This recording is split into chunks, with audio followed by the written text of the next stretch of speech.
Hi guys, maganda at pinagpalang araw po sa ating lahat and welcome back to my channel. Guys, may project tayo ngayon, no? Gagawa tayo ngayon ng 18 inches o D18 na MCB box. So ito yung kanyang mga plywood. So ginayat na natin ayon sa kanya-kanyang mga sukat. But before natin guys na assemblein ay pag-usapan muna natin yung kanyang mga sukat. So tara guys. Okay guys, bago po tayo magsimula, pa-support naman po ng aking munting channel. Pa-pindot po ng subscribe button, notification bell, at pa-like and share na rin po. Salamat! So tara guys, magsimula tayo dito sa ating siding. So bali 4 itong ating siding. Mula rito sa ibaba hanggang dun sa itaas guys ay 34.5. At mula naman sa kanyang lapad dito sa kabilang side papunta rito ay 29 inches. Okay? Dito naman guys sa kanyang pang ibaba at pang itaas, so yung kanyang lapad mula rito hanggang dito ay 22 inches.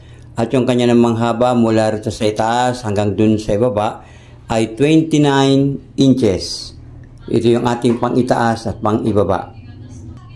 So ito naman guys ating backboard, ito no, yung ating backboard, ito guys ay 20.5 by 34.5. So natin ko guys ano, mula sa itaas hanggang dun sa ibaba ay 34.5 at yung kanya namang lapad ay 20.5.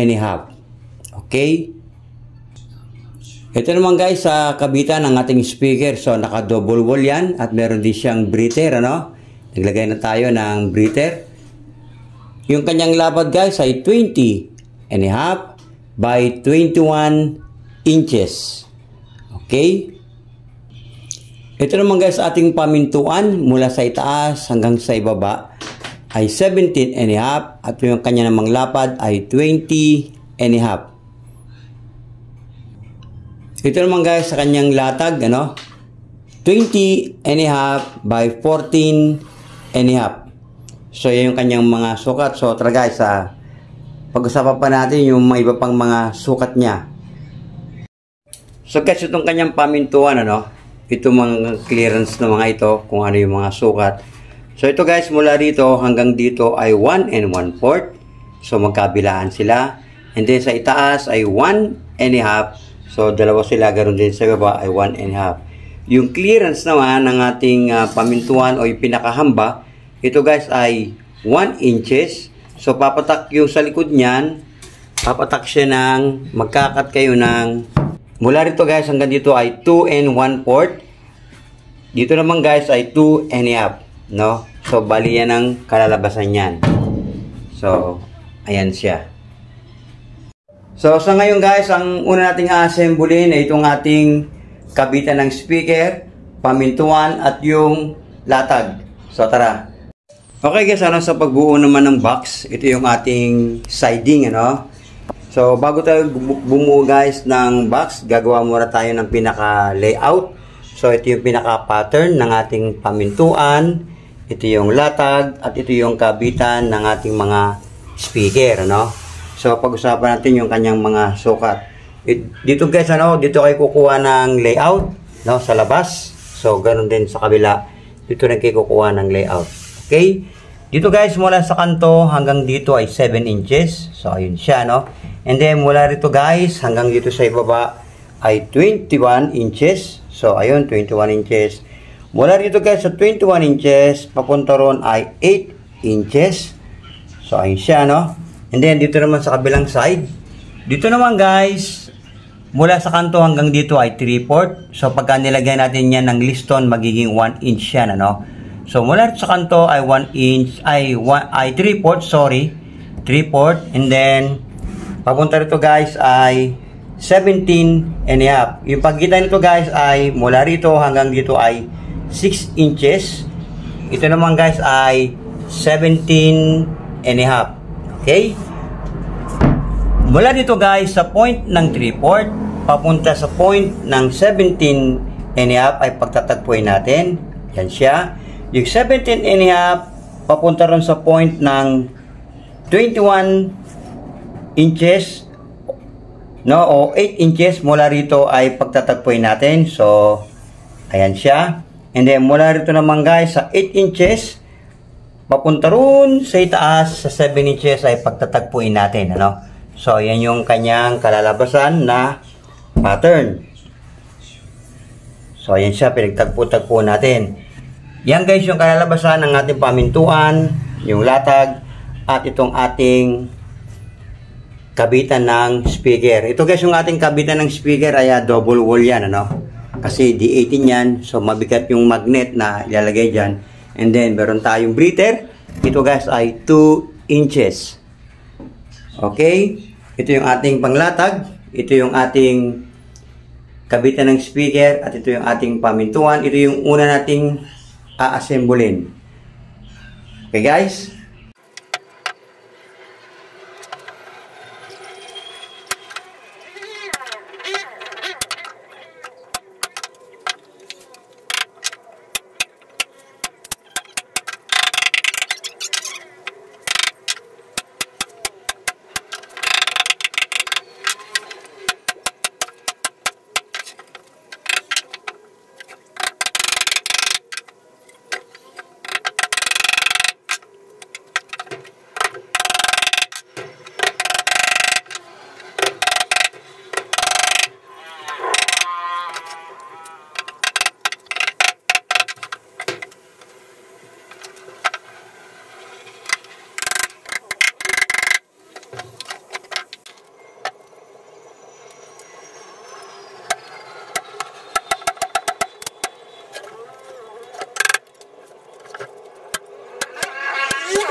So, ito na sila guys, ano, nagawa na natin yung ating box.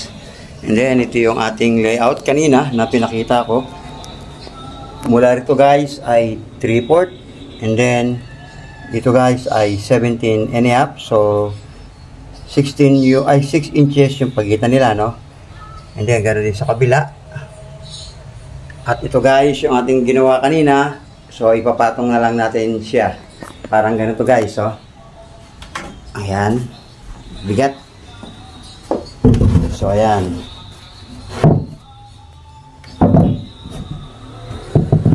So, ganyan siya guys, ano? Ipapako na lang natin yan. Okay?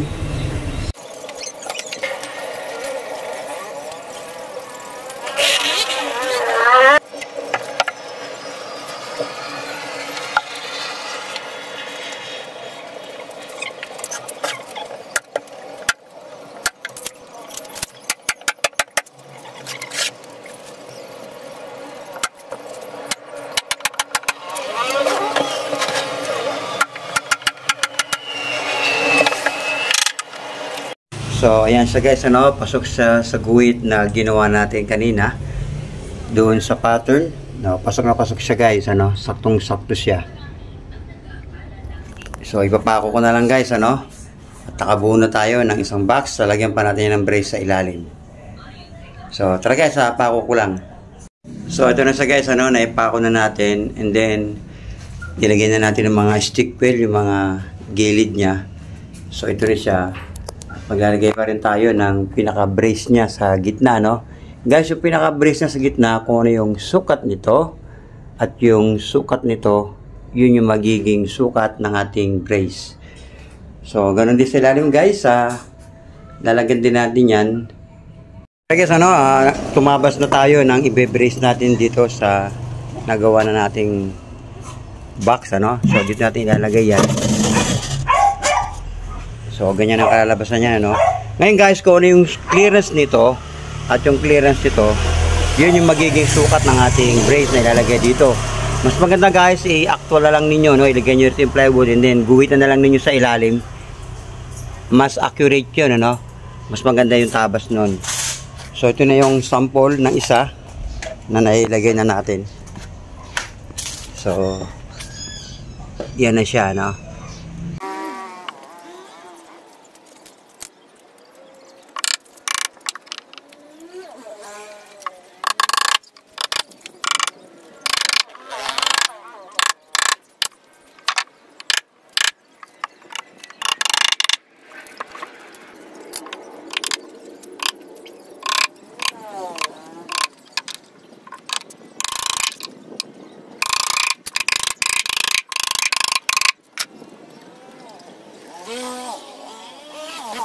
So ito na guys, ano, nakapag-cut na tayo ng ilalagay nating brace sa ilalim. But bago natin guys, bago tayo kumuha ng sukat dito, maglagay muna tayo ng brace. Ayun, ano. Ang sukat itong brace natin, ang sukat itong ating 34 and a half mula dun sa taas hanggang dito sa ibaba. So kinakailangan bago tayo maglagay ng brace, sakto sa 34 and a half yan. Para nang sa ganon, pantay itong ating gagawing brace. Kasi may tendency yan guys na pwedeng ito bumuka or pwedeng ito ay pumasok sa loob. So napaka-importante nito, itong brace nito, na makuha natin yung tamang sukat and then bago tayo maglalagay ito. Okay?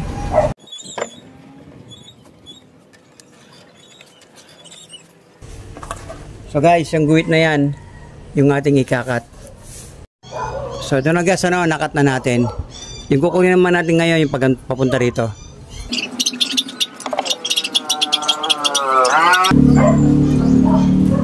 So ito na sa guys, nakat na natin yung slant niya. Ito ngayon ang mangyayari niyan.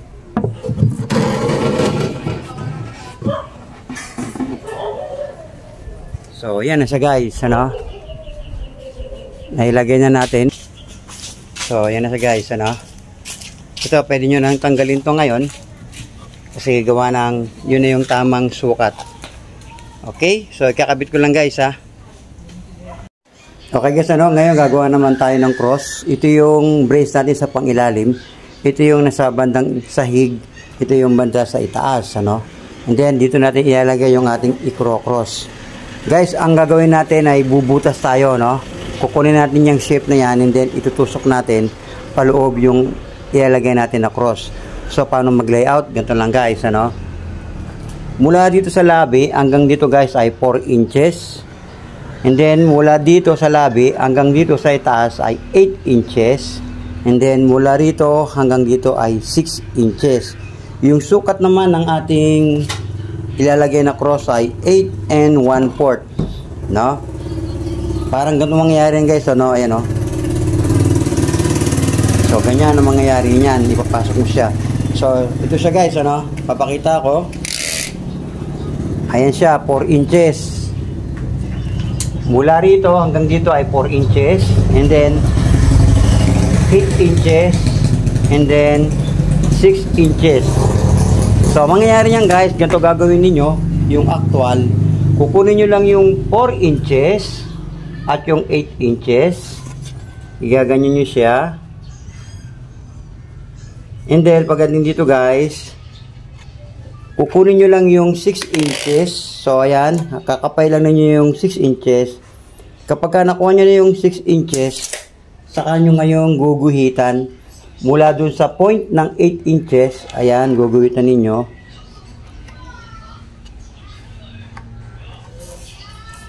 So, ayan siya guys, Yan yung bubutasin natin. So, bubutasin ko na lang guys. So, ito na sila guys, naitusok na natin. Okay lang guys na maluwag, Para hindi mahirap ipasok, luwagan ninyo ng konti. Sisikip din naman yan at magiging pitch din yan kapag naipako na natin. So, ito na sila guys, nakabit na natin yung kanyang brace sa ilalim. So, ito yung kanyang itsura sa loob.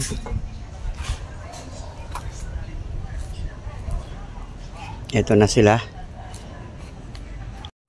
So tara guys, update tayo sa sukat ng ating MCB box. So mag-recap tayo, no? Dahil maraming nadagdag. Okay, magsimula tayo sa itaas. Mula rito sa dulo hanggang dun sa kabilang dulo ay 22 inches. 22 inches by 29 inches. Okay. Yung ating namang backboard, 20.5 by 34 inches.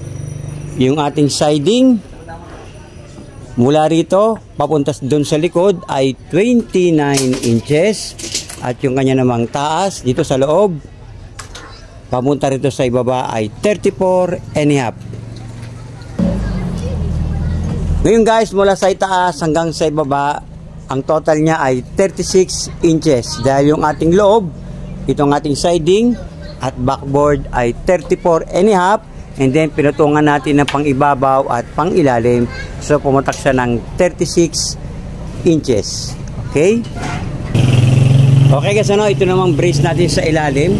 Dito sa itaas hanggang dun sa likod ay 14.5 by 18.5. Ito naman guys, sa itaas hanggang dito sa ibaba ay 17 and 3/4. But mas maganda guys, ano, gaya na pinakita ko kayo na i-actual na lang ninyo, no? Yung pagtabas nitong ating brace sa ilalim. And then ito namang pinaka-cross niya ay 8 and 1/4 by 20.5. Ito namang ating pinaka-brace ay 8 inches by 7 inches by 20.5. At yun namang ating pinaka-brace dun sa loob, sa may kabitan ng speaker. Dito na lang din kayo guys bumase, no? Gaya ng pinakita ko kanina, dun na lang kayo bumase. Okay? And then, dako naman tayo sa front at sa kabitan ng speaker. Okay guys, itong ating pamintuan mula dito hanggang dito sa kabila ay 20.5. At mula sa itaas hanggang dito sa ibaba ay 17.5. Ito naman guys, kabitan ng ating speaker, ano, ito sa loob. Yung kanyang lapat ay 20.5 by 21.5. So naglagay tayo ng breather, ayon. So 2 inches so kanyang breather, and then naglagay na tayo ng screen para kahit paano hindi mapasukan ng anumang insekto, no? At ito naman guys, yung clearance ng ating pamintuan, 1 and 1/4. And then yung kanya naman brace sa labas, ito na, no, yung pinakahamba, 1 and 1/4 din yan, pero ang total niyan ay 2 and 1/4, ano? Ito rin naman sa baba, itong sa baba, pagitan naman nito ay 1.5. And then yung pagitan naman niya, itong pinakahamba ay 1 and 1/4. So paikot sila guys, ano? Paikot. Okay? Assemble ko na guys, ay kakabitan natin yung kanyang siding. Okay guys, ano? Ilalagay natin yung kanyang siding. So ito, no?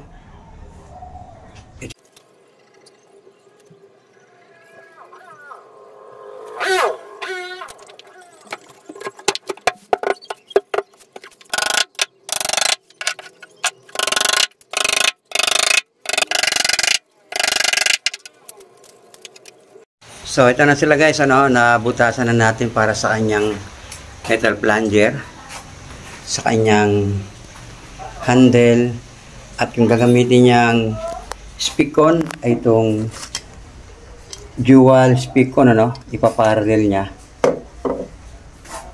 So ito na sila. Dadalhin ko guys sa bayan, ano, papipinturahan ng ating customer. Mangyari maliit itong shop ko at nasa kalsada lang tayo gumagawa. Tayo ay pinagbawalan na magpintura dito sa subdivision. Kaya ito dadalhin ko sa bayan, sa gumagawa din ng mga speaker box. So papipinturahan natin ng textured or textured paint na itim, ano. Kabulol-bulol pa ako. Okay guys? Okay guys, ito na yung update sa ating MCB box na D18, ano. So pinapinturahan ng ating customer.